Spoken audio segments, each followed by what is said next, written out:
Okay, here's a Lennox central air conditioning unit running.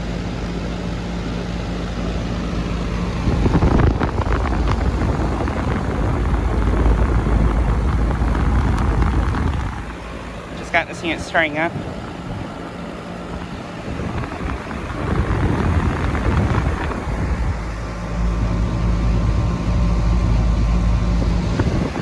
This is a 2.5 ton from 2005.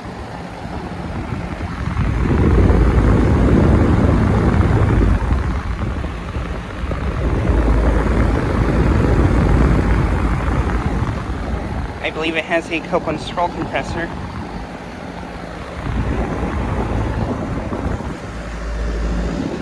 Sounds pretty nice.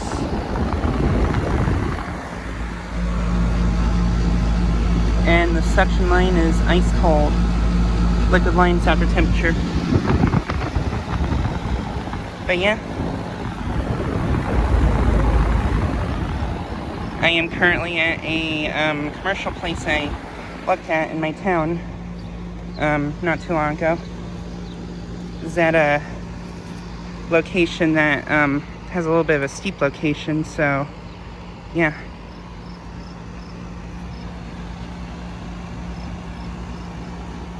But yeah, just thought I'd get a quick video of this Lennox starting up and running.